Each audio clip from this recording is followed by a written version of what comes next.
Congress BJP పార్టీల్లో కేంద్ర మంత్రులుగా ఉన్న సర్వే సత్యనారాయణ, బండారు దత్తాత్రేయ కూకట్పల్లి నియోజకవర్గాన్ని పట్టించుకోలేదని, కేసీఆర్ ప్రభుత్వం ఏర్పడిన తర్వాతే ఇందిరానగర్ వాసులు సమస్యలు తీరాయని ఎమ్మెల్యే మాధవరం కృష్ణారావు అన్నారు.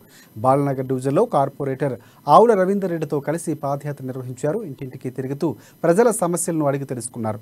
గత పాలకులు సమస్యలు పరిష్కరించకపోవడమే కాకుండా 60 ఏళ్లుగా నివాసం ఉంటున్న ప్రజల ఇండ్లు ఖాళీ చేయాలని ఆదేశాలు ఇచ్చారని దుయ్యబట్టారు.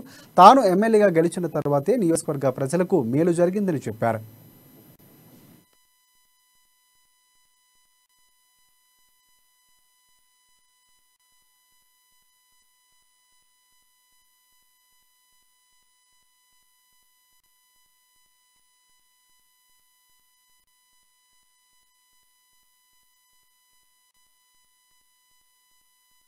అరవై 70 సంవత్సరాల నుంచి నివసిస్తున్నారు. ఎవరు కూడా సెంట్రల్ మినిస్టర్ ఉన్నటువంటి దత్తాత్రేయ గారు కానీ, సెంట్రల్ మినిస్టర్ ఉన్నటువంటి సర్వ సత్యనారాయణ గాని ఎవరు కూడా వీళ్ళు పట్టించుకోవాలి. తెలంగాణ ప్రభుత్వం వచ్చిన తర్వాత కేటీఆర్ గారి నాయకత్వంలో కేసీఆర్ నేను పర్సనల్ ఇంట్రెస్ట్ తీసుకుని దీంట్లో ఈ దాంట్లో కనీసం పందులు పరిశ్రమ మరి 60 సంవత్సరాలు పట్టించుకుంటే నేను బాధ్యత తీసుకొని స్థానిక ఉన్నటువంటి వెంకటరెడ్డి గారు కానీ వాళ్ళందరూ బాధ్యత తీసుకుని మా స్థానిక కార్పొరేటర్ రవీంద్ర రెడ్డి గారు ఇలా పోల్స్ కరెంటు మీటర్స్ ఇంతకుముందు కరెంటు మీటర్లు ఇచ్చేవారు కాదు.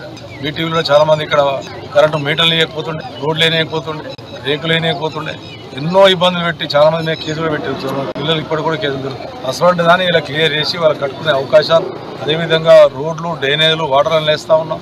ఇలా ఇంటింటికి ఫ్రీ వాటర్ ఇవ్వబోతా ఉన్నాం. ఈ రకమైనటువంటి అభివృద్ధి కార్యక్రమం తెలంగాణ రాష్ట్రం వచ్చిన తర్వాత నేను వచ్చిన తర్వాత ఇంద్రనగర్ ఉన్నటువంటి రూపురేఖలు మార్చాను. 60 70 సంవత్సరాల నుంచి నివసిస్తాను.